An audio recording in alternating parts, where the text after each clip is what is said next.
Hello, this is Trish TV with Honni Hayton, a counsellor, and my name is Trish Jenkins.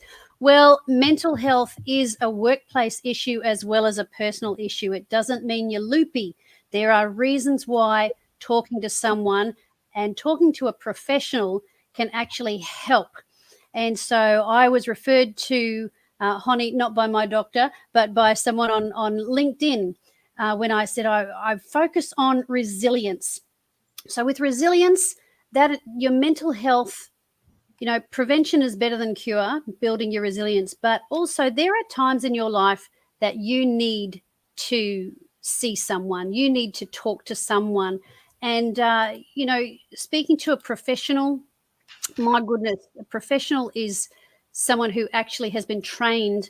And so hopefully they won't mess you up.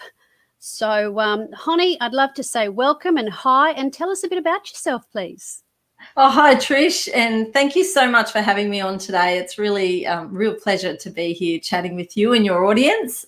Very exciting. So as you mentioned before, I am a counsellor and I'm in private practice, and I absolutely love my job. It's just my passion and my calling to help people in their journey of life. And as you said before, there's always times in our life where we can just do with some help, and get the right help is really important, where you can get strategies and tools. Yes. Very exciting to help you. As you mentioned before, I am a bit of echo there. Sorry, that's me. I'm just putting this on. Yep, it's good. I've got the screen on silent while I'm sharing it. I was trying to do it discreetly while you spoke, but I messed it up. As long as it wasn't me. No, that's fine. Yeah, so talking to a professional can really give you those tools and strategies to help you through things in your life that you might be, struggling with. And, I know talking to friends and family can be really helpful sometimes. And, I'm certainly an advocate of that. But sometimes you just need a bit more than that. You need more than just chatting with friends and family. You need someone who's a professional who can really point you in the right direction. And that's what I love doing in my role as a counsellor. That's fantastic. And, when we were talking earlier, I remember you said, you wouldn't take your car, or you take your car to the mechanic when it's not running right. So why wouldn't you take your brain, your mind, and your emotions to someone who can help you sort it out? Because friends and family are good, but sometimes they might actually be part of the problem. and sometimes well-intentioned advice isn't actually good advice. Now, I did a mental health first aid course last week, and one thing that surprised me was the things that people often say that are actually unhelpful. And one example of that is if someone's feeling really down, that if you're worried that they might do something to harm themselves, I was surprised that they said, be very direct about, are you thinking of killing yourself? I was like, oh, that's a bit blunt. And they said, well, no, because if you beat about the bush and say, well, are you thinking of doing something stupid? You're not thinking of doing something stupid, are you? Firstly, you're using words of judgment. And of course, oh, no. But it can be avoided. So, what is something stupid? It could be anything. But if you're direct, then you're more likely to get a direct answer. The other thing they said, Honni, is that not to say, we don't use the phrase commit suicide. That's right. You commit a crime, and for a long time suicide was a crime, but it's not a crime, so you're not committing suicide. That's right. Yes. So very interesting that it is. I was really surprised because we want to tell people what to do when we think we know, but it's not always helpful. So someone like yourself will actually, hopefully, put people on that right path. Yeah, absolutely. And I just was talking to someone recently, and they were in an abusive relationship, and they went to family and friends to talk about that. And it was just dismissed. And they said, oh, he's a great guy. I don't know what you're talking about. Off you go. So that sort of advice is very harmful if people aren't taken seriously. And, you know, obviously that family and friends have their own agenda, and that's why they've said that. But yes, it can be very harmful, the wrong advice in situations. Wow. Right. So someone like yourself as a professional, you can help. So you can help people like that. And it doesn't mean that they're loopy. So, you know, in the past, sometimes there's been a bit of a stigma about going and seeing a counsellor, like, oh, it's weak, or you know, there's something wrong with you. But really, there shouldn't be a stigma, because your mental health is everything. In fact, it's actually a smart thing to do, because you are self-caring. You're doing something for yourself. So, well, what would you say to people who are a bit embarrassed about going to a counsellor? Yeah, I think the stigma around mental health, it is improving, I have to say. We're now having conversations about mental health, and it's more in the media and even on social media. So that's a good thing that, you know, we have Are You OK Day and mental health days, and we're having those conversations. So we're certainly, I think, working on the stigma of mental health and getting help, but it's still there. And as you said, people think, well, you know, you've got to be crazy to see a counsellor, or, you know, maybe she will think I'm crazy. Maybe she'll, you know, send me to hospital, or, you know, these are some of the things that people genuinely think about getting counselling. And unfortunately, it's a really big block. And nothing could be further from the truth, from real counselling. And counselling is really just, it's really just creating a safe place for people to come and unpack what's going on for them, to get an objective look at what's happening for them. Because often when you're in a bit of a bind and you're in a bit of a situation, you have so many emotions wrapped around that it's very hard to see objectively. And so just in counselling, just to talk about what's going on, to unpack it and have someone objective reframe it, can be very helpful and very freeing. Let me ask you, I just want to catch you there, because that phrase, that word reframing, one of the things that you were telling me about when we were preparing for this was about the stories that people tell. And I know when I give talks, you know, I share the story of having been incarcerated and what that did to my mental health, and how I had to change what I thought that meant for my life. And I didn't know it was called reframing at the time. All I knew was that the incident happened and I could choose what it meant for my life. So please explain to us what reframing is. Yeah. Well, it's exactly what you just said then, Trish, because our life and how we do life and how well we do life has a lot to do with how we perceive what's going on. It's a lot about the filters that we, you know, perceive what's going on. You can have two people have the same experience, but they have two very different perceptions about it. And, you know, you're talking about your incarceration, you know, you've worked through that, you've reframed it, and now you'll come out a better person because of it.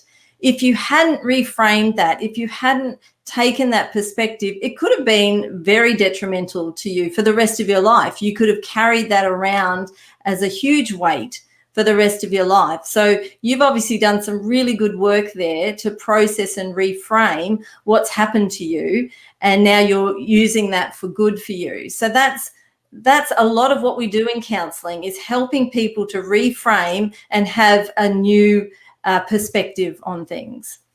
Right. So it's as you have just said, it's not the trauma itself that harms you. Yeah, exactly. The story that you tell yourself about it. So, and that's an interesting one, because that makes me want to ask, are we just telling ourselves lies then? Because if you've had something bad happen to you, and some you can say, oh, it's neither good nor bad. No, some things are bad. Some things should never happen to someone. Yep. Is it healthy to make up a new perspective of it, or are we actually finding a different perspective? So is there a difference between creating an interpretation or finding a different angle? Well, I think we should start with what trauma is. So trauma is a negative event that's happened in your life. And we talk about having big T trauma or little t trauma. And big T trauma is, the big things that happen in life, a car accident, your house burning down, sexual abuse, things like that, like big T trauma. But there's also little t trauma, which is, never getting the love from your dad that you deserved, or, always feeling out of place at school. They're both traumas. They're all traumas. And whether they're big T or little t, it doesn't matter, because it's not the trauma that does the damage. It's the story we tell ourselves around that trauma. And that story that we tell ourselves is it's almost like a subconscious script line that gets attached to that memory. And especially in childhood, when we're young, when traumas happen to us when we're young, and we get those negative script lines or those negative beliefs that get attached to those memories. And the problem with that is that then they pop up later in life. So if you have something terrible that happens to you when you're when you're a child, but it's not processed, then when you're an adult, that might pop up and sabotage how you do life as an adult, because that negative belief is still there and it still has power in your life. That's really interesting. And it's interesting how you talk about big T and little t trauma, because some people may feel like because their trauma is little t, because their trauma seems to be small compared to what someone else has gone through, they may minimize their need to get help for it and think, oh, I should, or beat themselves up. I should be able to get over this. I've got so much good in my life. I've got this is going well, that's going well. It's just this feeling of not belonging or not being, and they can almost feel guilty for having a supposedly small issue that affects them. But once again, it's not about the size of the issue. It's about what it does to you and how you, and it's probably really quite insensitive to look at someone else's trauma and say, you're just being a big sookie baby. That's nothing. That's nothing. You should hear my problems. That's right. Yeah. And people do that, don't they?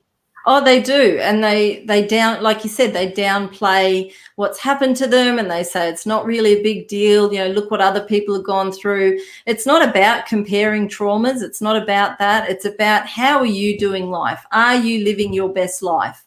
Are there things in your life that you want to do better, that you want to change in your life? And that's where we start. We start with that. And then we work back and we look at, are there some script lines that are holding you back in life? Yeah, that's that is really, I'm just going to pop that up. That was a really good summary there. Don't compare your trauma to someone else's. Yeah. And people can do it to someone else. And that was one of the things with that first aid course too, is that you don't minimize that person's pain by saying, or you don't say to them, oh, look on the bright side, look at what you have got. It's important to be grateful, to have gratitude for the things. That does help with not sliding into that. But it doesn't help to be made to feel ungrateful. And that was something that I learned. I went, oh, okay, right. There's a place for remembering your blessings and being thankful, but not to be used as a tool. And I think sometimes for other people, your pain is inconvenient and it's annoying, and they just want you to get over it. Yeah.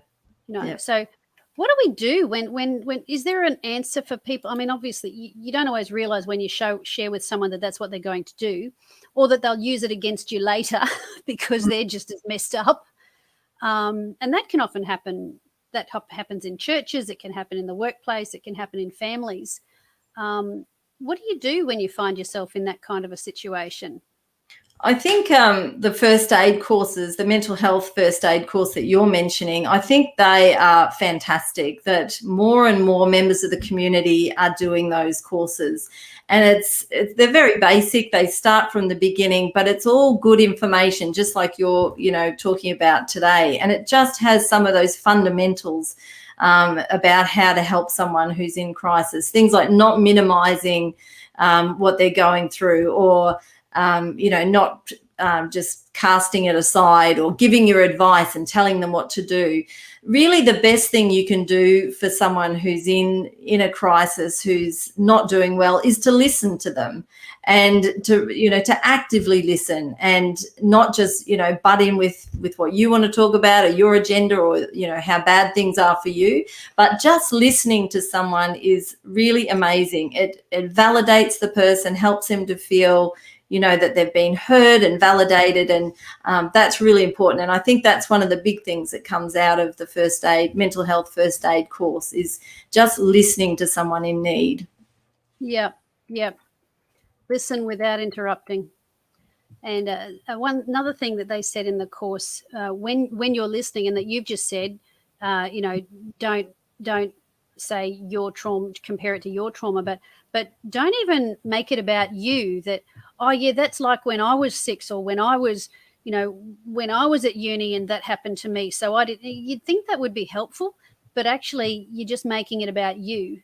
Exactly. And it's really not helpful. So listen sympathetically, empathetically, and then guide people to help that would be helpful, whether it be a counsellor, or a help, some sort of, even if because I'm not a professional counsellor, but I can see where my expertise stops and yours starts. And I mean, not everybody needs to go and pay to see a counsellor, but it certainly can help. Well, maybe everybody does. Maybe we've all got those things that are going on in our life where I like that word, processing. So what is it, what's going on in the brain when you're processing? Because it's a bit of an abstract word, isn't it? It is a little bit, but what can happen is, normally all our memories that happen, they get processed as we sleep. So during REM sleep, when our eyes move back and forth, I guess most people know that that's a stage of sleep. And that's when a lot of what's happened today will get processed, and it'll get processed to a different part of your memory, which is more like the story you tell yourself. But sometimes the traumatic memories, they don't get processed. They're just too awful for us to look at, and they get a little bit stuck. And that's when they can get stuck with all the sensory material of when the memory happened, and they can get stuck with a negative cognition or a negative belief, such as, I'm no good, I'm not safe, I'm, powerless, things like that. And they're the ones that can then sabotage the present day. So what we can do in therapy is to reprocess those memories so they don't have the power that they had before, and that negative cognition gets changed to a healthier one. Okay. Okay. So what would you say to someone then? That's a good explanation. But what if someone says, look, I don't want to go back to that and drag it all up again. Like there is this fear that you're going to force them to revisit the trauma and live it all over again. But that's not how modern counselling works now, is it? So there are some therapies that do work like that, Trish, that they're very talk orientated, and they will go back to the memory and talk about it and rehash it, and then, reprocess and heal it in those ways. But one of the therapies that I specialize in is called EMDR, and that's an acronym that stands for eye movement, desensitization, and reprocessing. And I wish it had a more friendly name, but that's the name that it has, and it's a big mouthful. But I specialize in this type of therapy because it's what we call not a talk therapy. You don't have to relive the memory. You don't have to go back there. We just identify the memory, and we actually use eye movements to reprocess the memory. And I know it does sound a little bit abstract, but it's a very, very powerful therapy that's been around for about 30 years now. And a lot of people are hearing about it and hearing about all the good things that it's doing. Yeah, I read an ebook on it. It was just a shortened ebook, and I thought that was very, very interesting because it's got to do with what the eye movement is doing while the brain, and what that does with the brain is it's like imitates the REM. That's right. Yes, it's sort of distracting the working memory while the long-term memory does what it needs to do by reprocessing those old memories so that they no longer have the sting that they had before. That's really what we're doing. It doesn't take away the memory. It doesn't wipe it from your memory. It just takes that sting away. Sting away, great. Yeah. And reprocesses that cognition. So, for an example, if someone was sexually abused when they were little, often the negative cognition around that is I'm powerless and I have no control. And so that negative cognition sticks then. And so then when they're adults and they do have power and they do have control over their life, they don't feel like they do because that cognition is still there and it's still speaking into their life. And you can imagine how that holds people back if they're still thinking, I have no power, I have no control. And it's sabotage there every day. So it really can. Yeah. I'm gonna put your website across the bottom here, Honni Hayton honnyhaytoncounselling.com.au. And what I might even do is make that a bit bigger so that people can, that's a bit clearer. Honni Hayton with an I.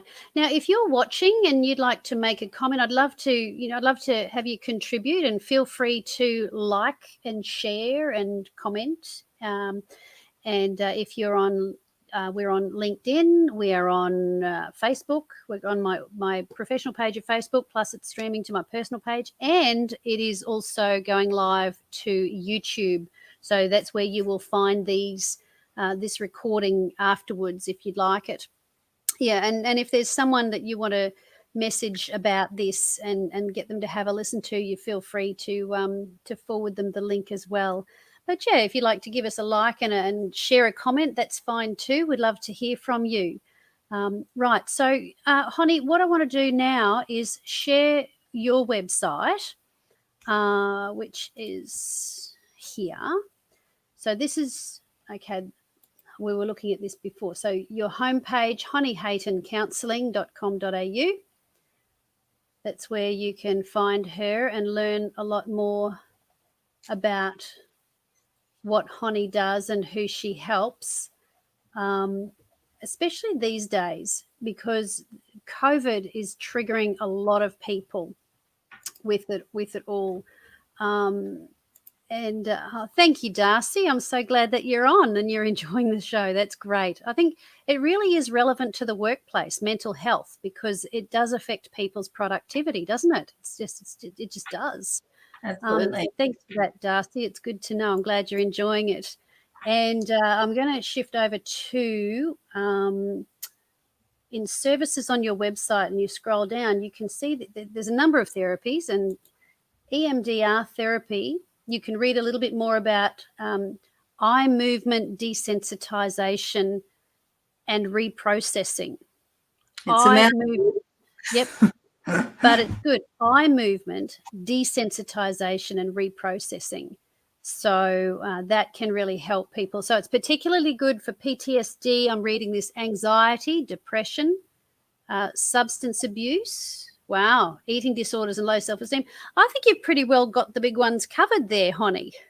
Yeah, that's pretty much what people come most common for. Those ones would be, yeah. Okay. And give me an example of maybe, I know you can't put a time on how quickly someone has a breakthrough for that, but you were outlining for me earlier, you might do some sessions with some background and getting it framed up, but their freedom can come even in as much as when you attack it, that you actually have one session and they can be free. Yeah, that's right. So we do what's called a clinical landscape, which is just a fancy way of saying, I get to know the client, what makes them tick, what's happened for them in their life. So we spend a few sessions getting to know each other. And then when we start the actual processing, which is really just identifying a target memory, the negative cognition that sits around it, how upsetting that memory is for them. So we identify all that, we do some eye movements around that, and most people get relief and get some, some real changes in just one session once we get to the processing of it. Yeah. So very effective therapy. That's impressive. Yeah. Obviously, that's not a promise that everyone will get fixed up in one session, but that's certainly, you're certainly getting your money's worth, really, when you can measure it like that. Because often we've got busy lives and we just want to hurry up and get fixed. And you kind of get the impression that counselling is going on and on. I know when I came home from prison and I was referred to a psychologist, and I rang around. This is before you had before you could get so many consultations from the government.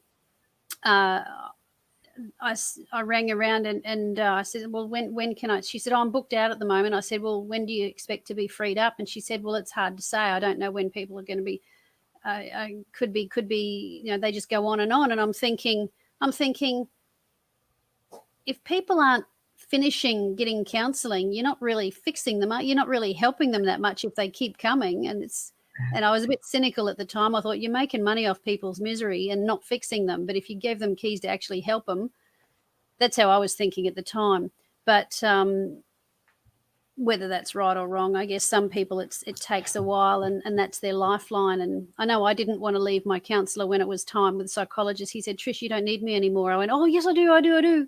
But it was more of a, it was kind of a great place. It ended up being, so this is what I'm doing now and this is what I'm doing now. And because my speaking business was taking off, and he's like, Trish, you really don't need me. I went, oh, but, he was good to talk to. But, going to a counsellor, when you've got strategies that can give people breakthrough, which brings me to, some people don't necessarily need to go through those really deep things, but it might be, particularly in the workplace, where that imposter syndrome is so common. I'm so glad that I found out about imposter syndrome and I realized that I was not the only one who felt like, who does she think she is sitting here? Who do I think I am? I've got no right to be spouting this stuff. You don't know what you're talking about, Trish. And feeling like I wasn't good enough, but it's so common. So talk to me about how you help people with their work and their businesses. Yeah, and exactly like what you're saying then, a lot of us suffer from imposter syndrome. We're not good enough, we don't deserve success, we'll never make it. Those sort of script lines can really hold you back in your business and really clip your wings really to what you want to achieve in life. And EMDR can even help in business. And I had one client, and he was really stuck in his business and just wasn't able to sell. He was really not feeling good enough, and we did some processing around some old script lines, and he really found freedom in that and was able to go on and build the business that he wanted to build. So we can certainly process all sorts of things that can help you in your business. And like you said, it doesn't have to be the deep stuff. I guess I probably think of people like onions, how Shrek says we're like onions, and you can peel back the layers, and, the client can go as deep as they want to go. You can stay at the outer layers if that's what you're comfortable with, or you can go deeper if you want to. I always consider the client in the driver's seat. They're the ones who are, dictating how the therapy's going. It's about how far do they want to go, how deep do they want to go. And often when people come and see me, they might start off with, some of the outer layers, and when they get more comfortable, then they start to go to those deeper things. But we certainly don't, push anyone to go anywhere that they don't want to go. I think that's really important. Oh, that's great. That's good to know. And also with counselling, people don't need a doctor's referral. They can just contact you directly. Is that right? Yeah, that's right. You can just self-refer for counselling. So, if there's things in your life that are bothering you, things that are not sitting right, and you just feel like you need to talk to someone to help you through it, I'd really advise reaching out to a professional, to a counsellor, and talking those things through. I tell my clients that emotions are just symptoms. They're telling us what's going on. So if you're finding that you're angry and frustrated and intolerant and feel like you're at the end of your tether, that's telling you something. That's telling you that all is not right within you, and there's always something that you can do to work through those things. So don't ignore those warning signs. Reach out, and there's always something you can do to help that. So really, you've just made me think, people might say, oh, you need to go and get your anger management, or you need to learn some anger management strategies, or you need to, harden up, princess.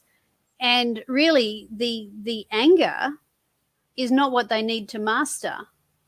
They need to actually see someone and process the cause behind. The anger is a symptom of what's going on inside them.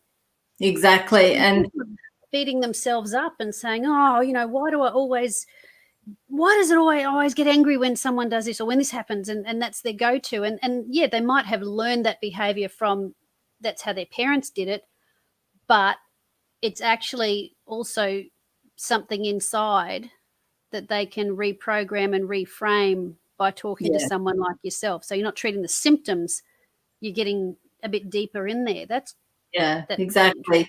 I talk about the anger iceberg. So if you think about an iceberg, you just see the tip of the iceberg above the water, and then most of the iceberg's under the water.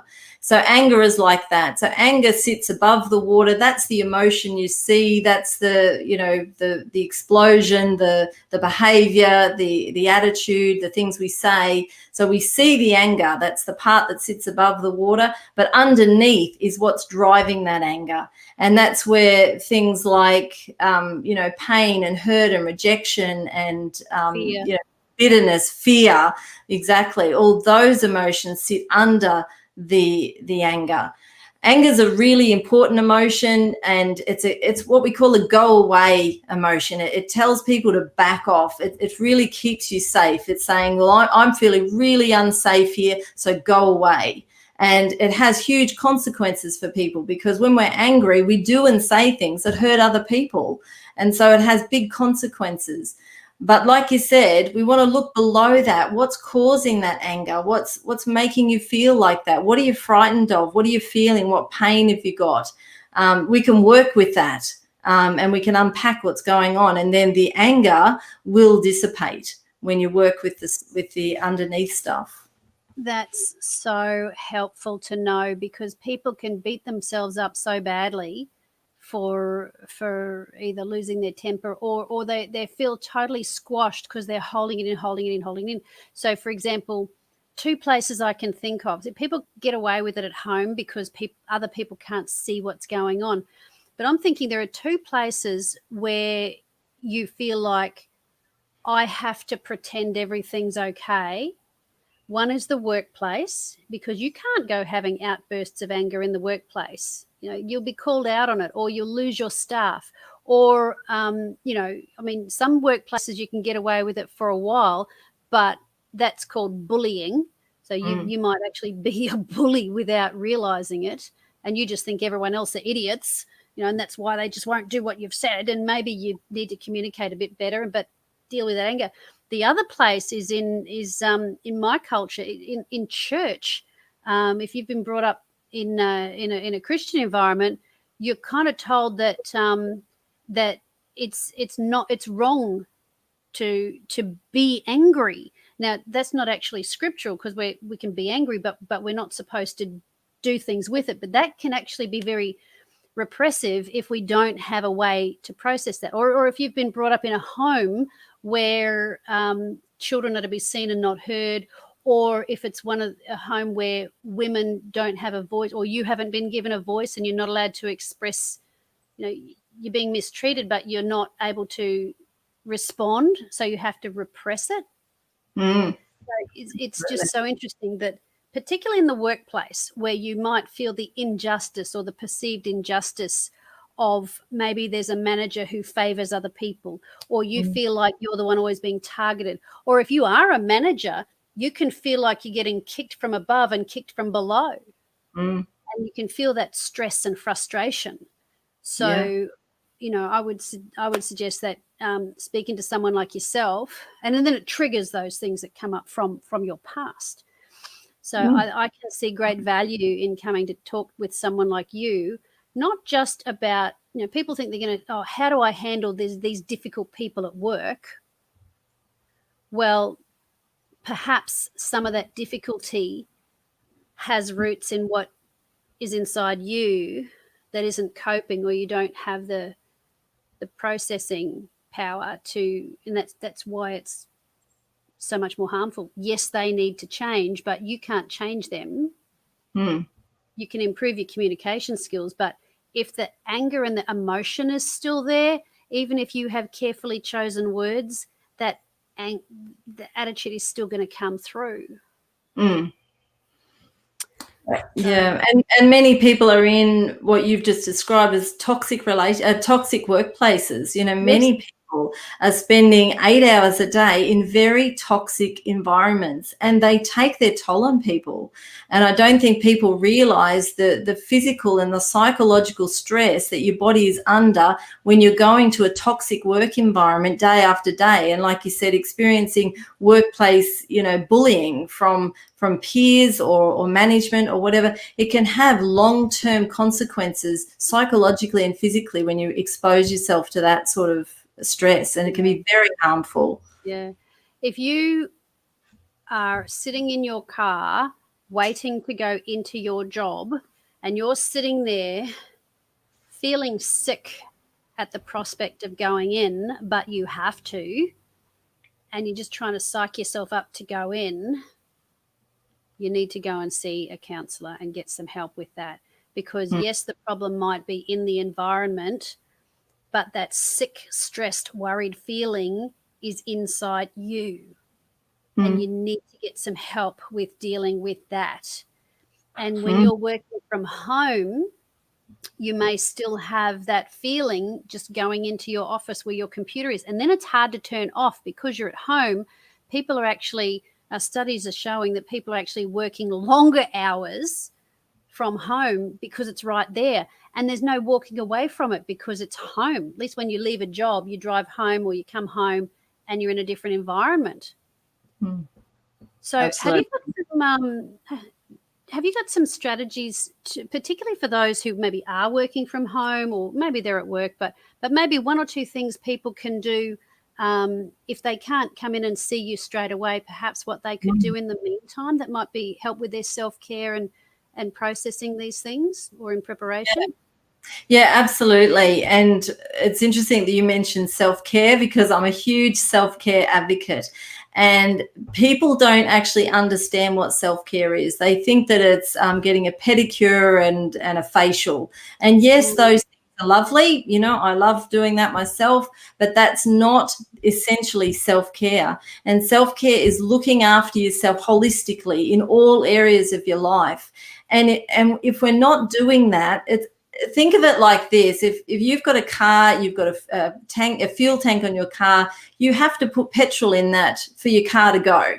And I always say you run out of fuel in your car twice in your life, really, because it's so inconvenient and so embarrassing. You do it probably twice in your life.